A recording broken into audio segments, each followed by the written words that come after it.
Thank you. Yes, Morning.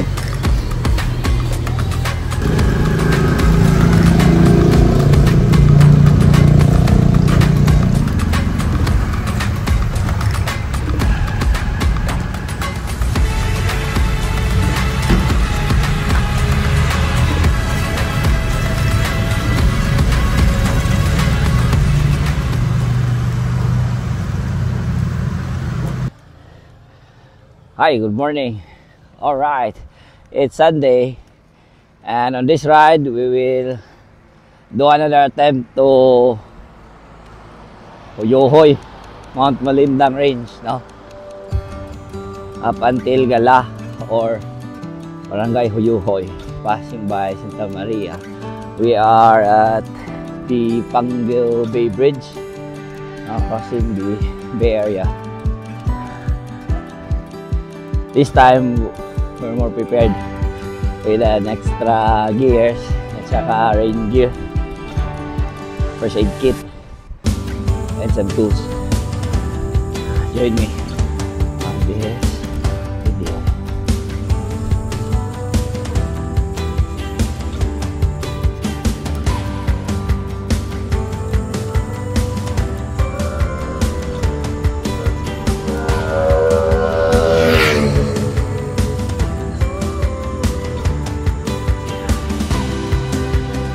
Almost at the middle.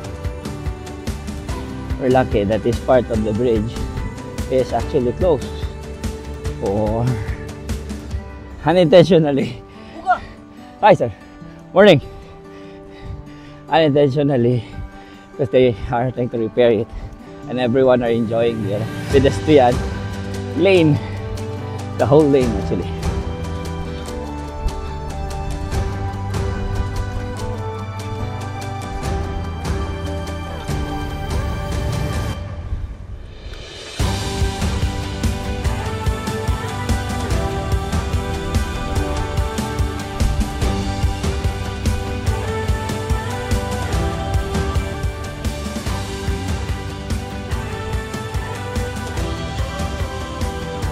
I just realized that the whole bridge can actually accommodate all pedestrians and vehicles. It's wide enough, no? They can really perhaps do some scheduling to, no, accommodate the taxpayers. Hi, shout out. Hello. Accommodate all taxpayers. Since everyone are actually paying taxes, not only those in their vehicles, they should permanently close some of the lanes here for the pedestrians, cyclists, as well as the vehicles. It's a duty of the state, no, to serve everyone, not only the rich. Or perhaps they can schedule it MWF or during the weekends. Hindi naman traffic masyado. Up until they can build a new one which is bigger, that will accommodate the more urbanized. But we're not yet that urbanized. Oh, hopefully we are now in Tangub. We're now at Tangub. We just hurdled that hill section on the way up to the highway.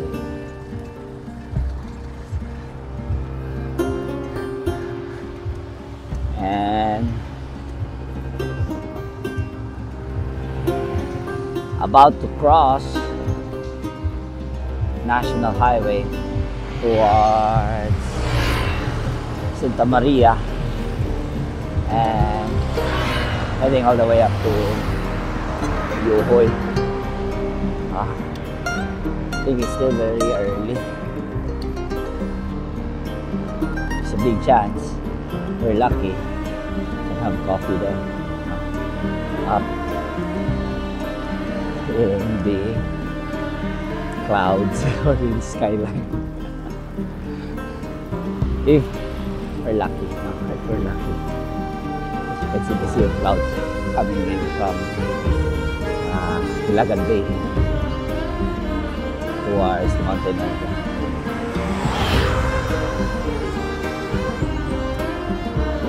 We're almost at the highway.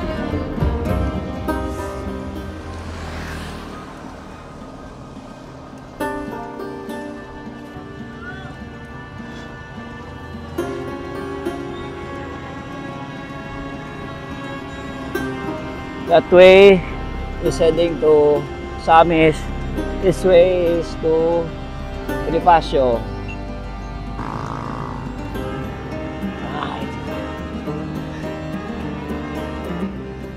Alright. The Kalalang versus Williams. It's a very easy case, no?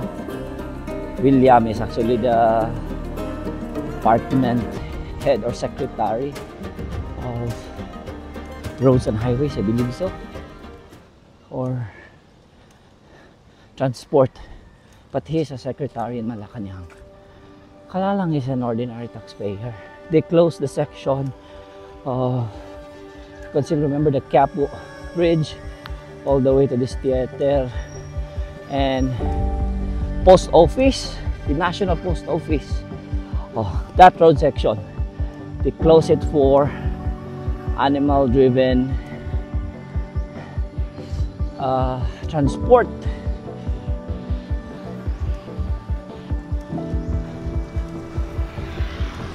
Prohibiting therefore Kalalang, because Kalalang already just have a Carabao carriage or a Cochero.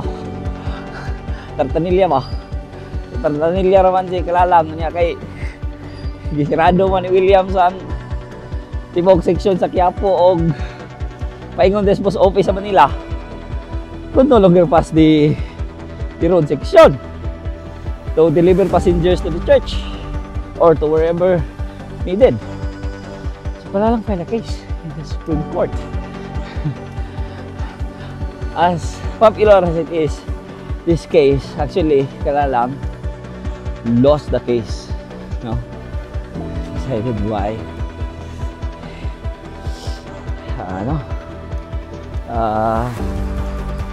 Chief Justice Laurel, no? Lost the case because according to the Supreme Court, we must adapt to the changing time, and Kalalang really having only an animal driven carriage, a Cochero, Tartanilla, cannot be allowed on that particular stretch of road.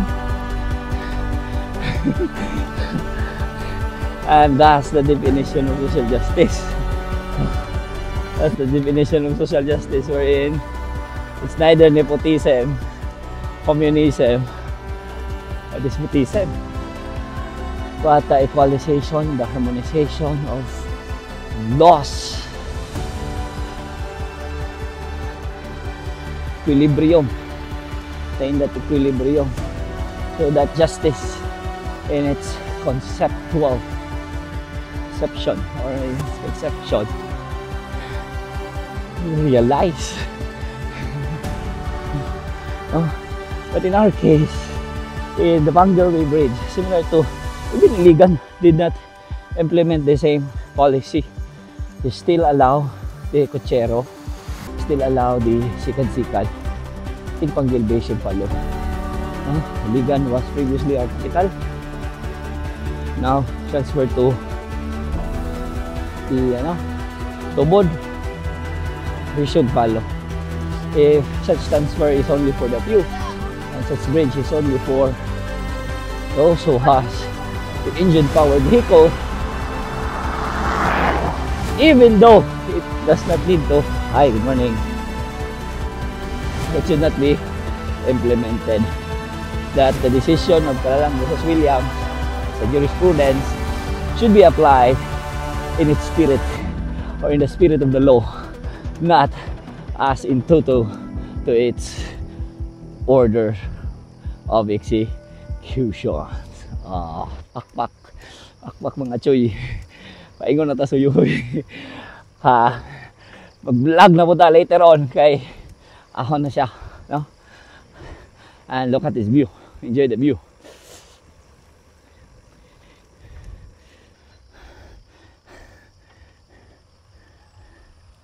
This one is to Samis, and this road is to Yuhoy.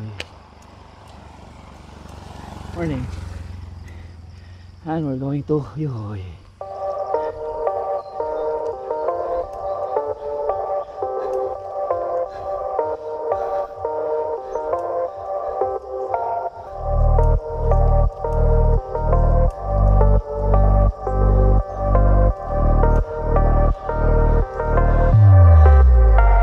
Morning. Nabutang.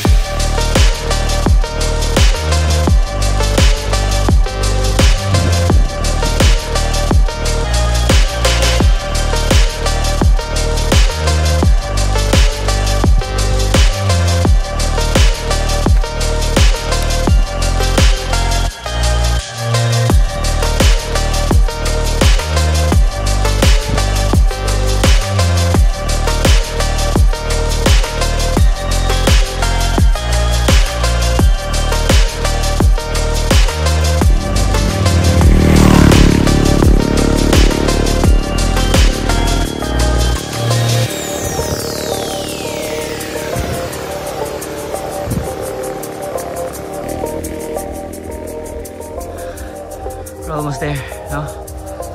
So behind is Malindang Peak, and in front is Gimad. On the other side is Salimpuno Yuhoy.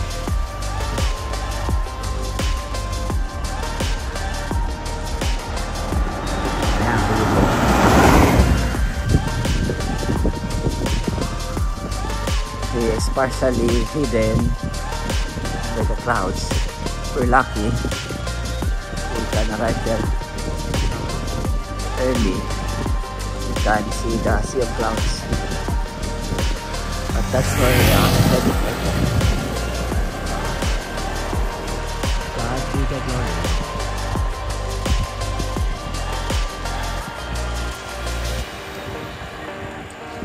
And the ahon starts again.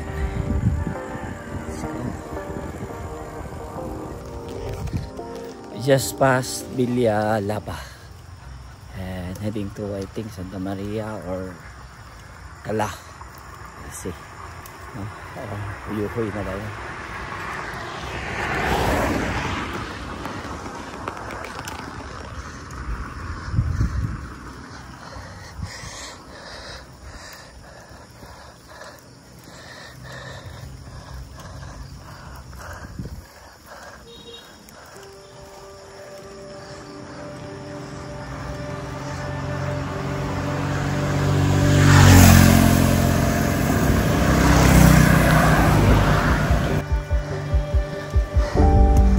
Station.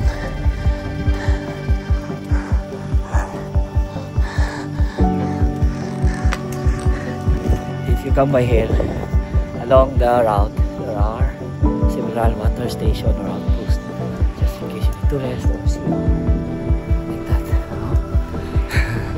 It's really prepared for the weekend adventure and tourist life.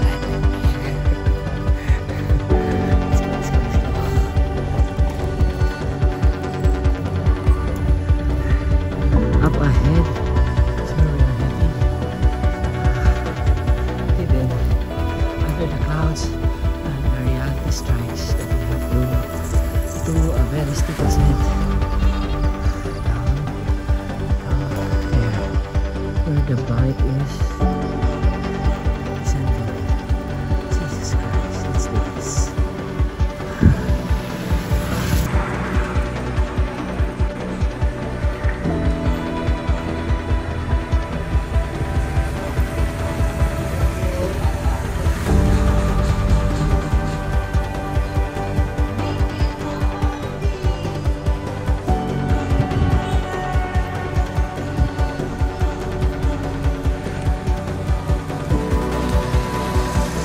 There,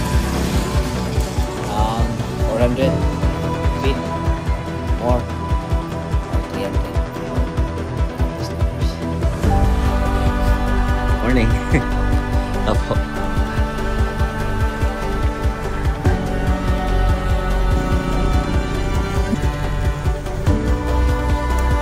We're We're in the clouds. One last ahon. Mga 300 feet siguro. And we will be in Uyukol.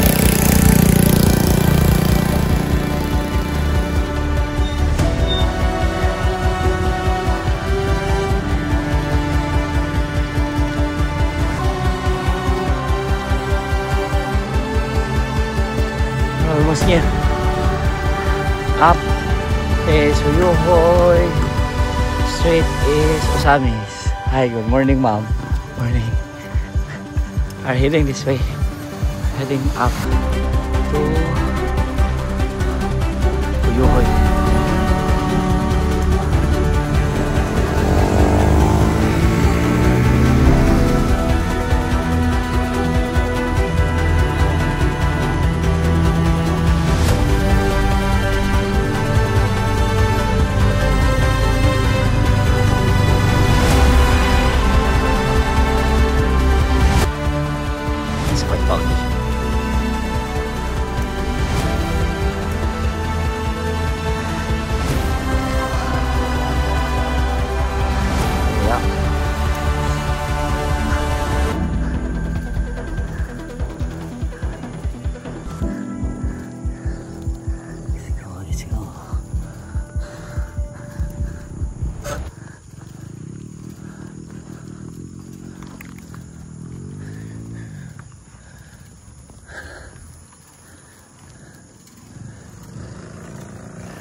The cyclist, but was heading as well up.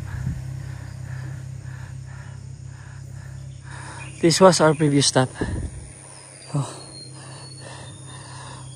where we decided to delay the ascent because of heavy rain and very strong wind. Starting to get very cold. Right now it is actually cold. It's just that I'm wearing a sleeves now. Kind of warmer. Just a few meters. Probably 250. Around those numbers. Or 300 feet. Kuya is heading down with his kabayo. Sir, good morning. Manaog ka. Patugbong mi. Oh, Budek. Pahangin pa, pahangin kay minut yung lugar. Uyukoy.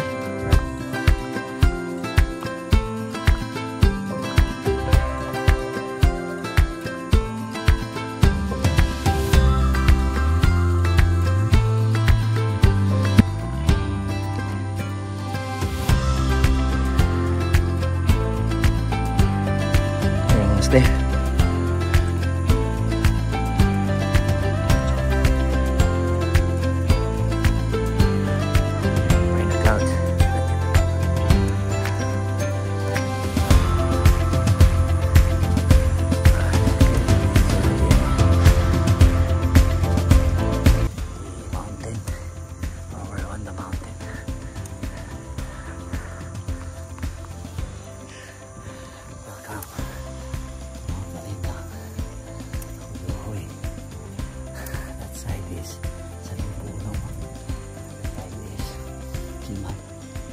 Middle is actually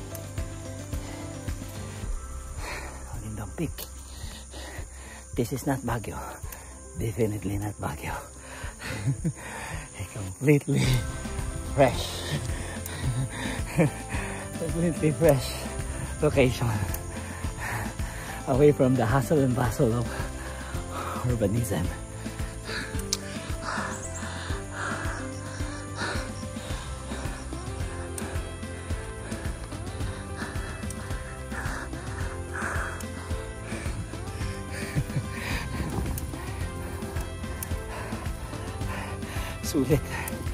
Sulit ang pagod.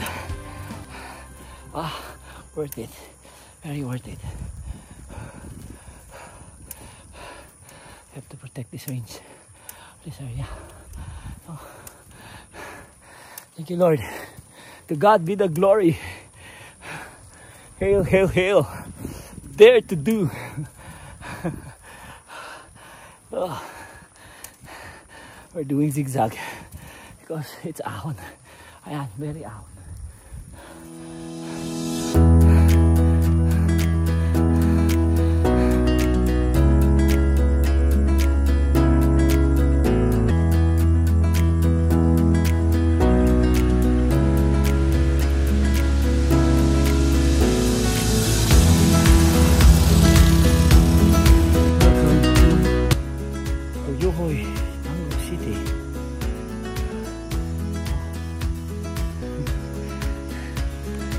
Two cyclists in front,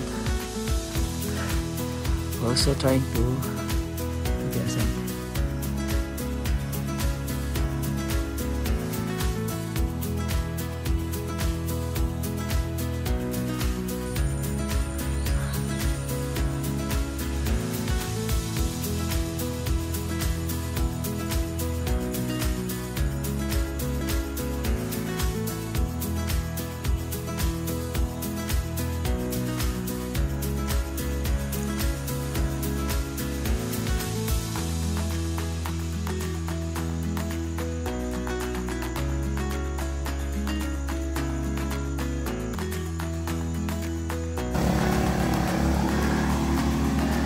Saan?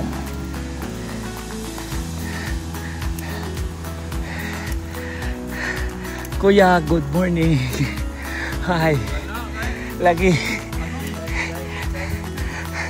Siguro kamay na lang. Ha. Shout out, kuya.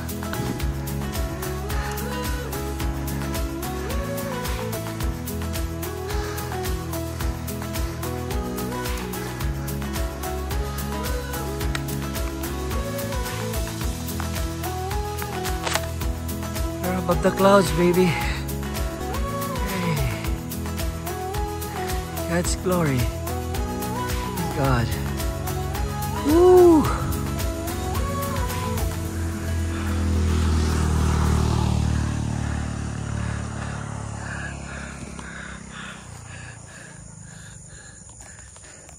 Yay. We're up in Barangay Huyuhoy.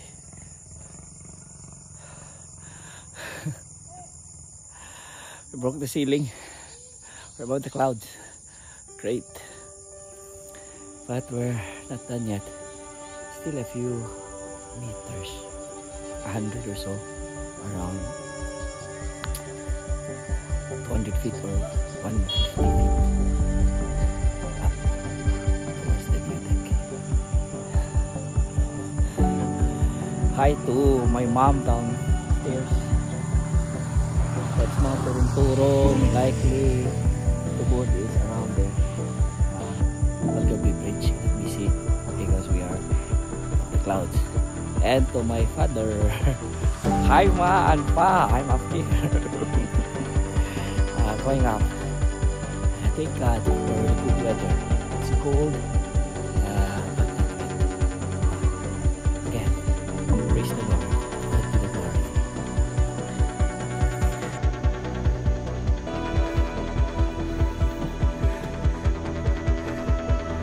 Final push to the view deck summit.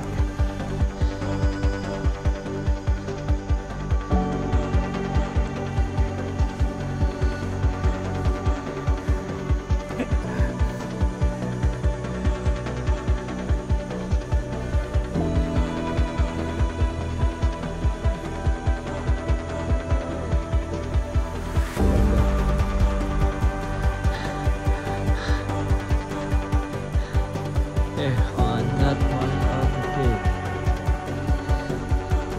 at Silanga.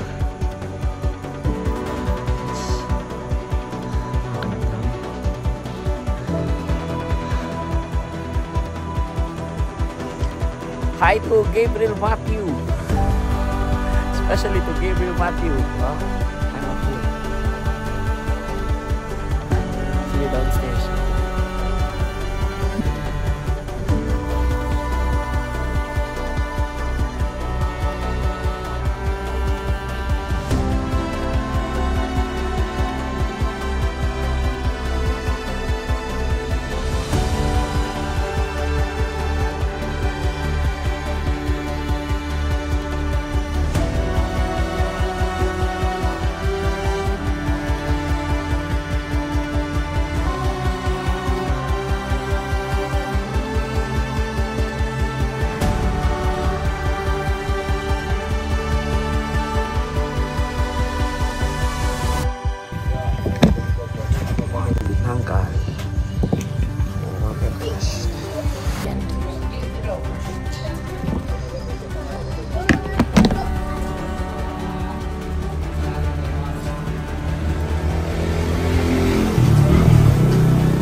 Saan ako nila?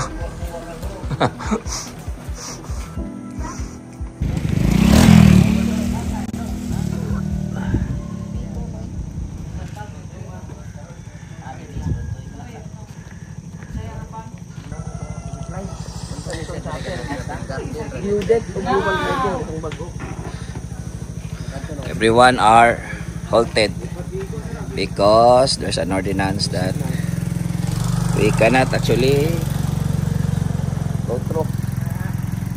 Prohibited ang bicycle and the mother motorbike. Picture na G.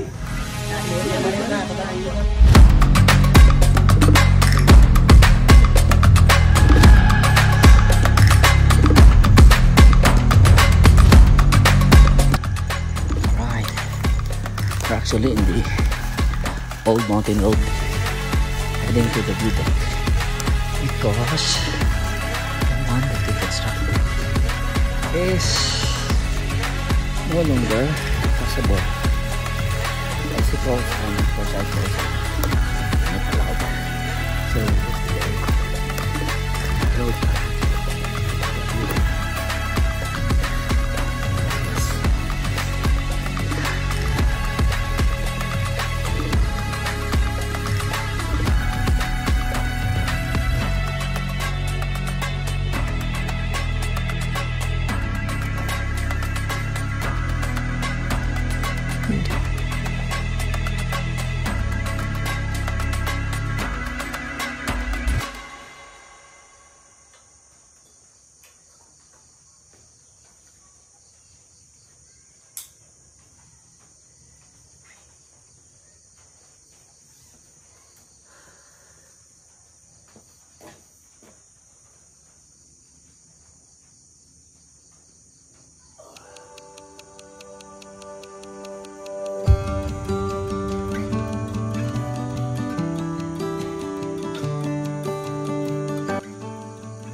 We actually have a rose here with pink flower right there. Siya ang isa. The only rose among thorn.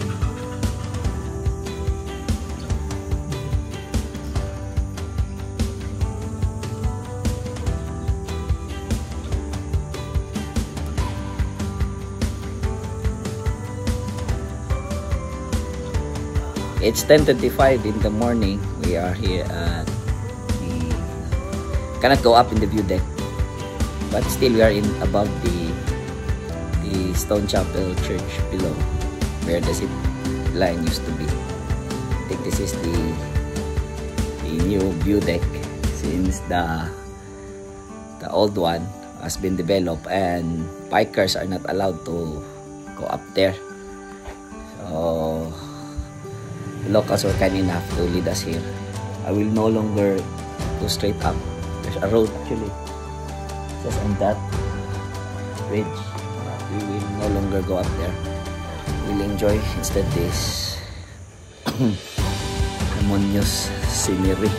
Peaceful scenery. What can we ask for, no? Pwede pa mga siguro magsumba-sumba, oh. Pwede sila magsumba na may toilet. And best place to be here during the weekend.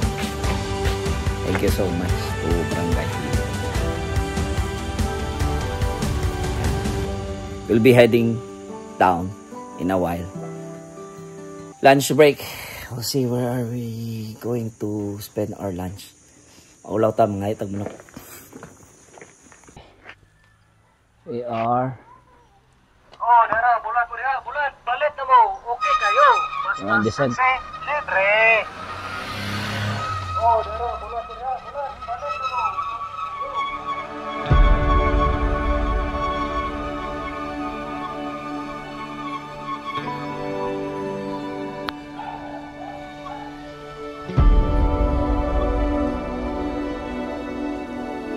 Passing by Barangay Huyuhoy on the descent.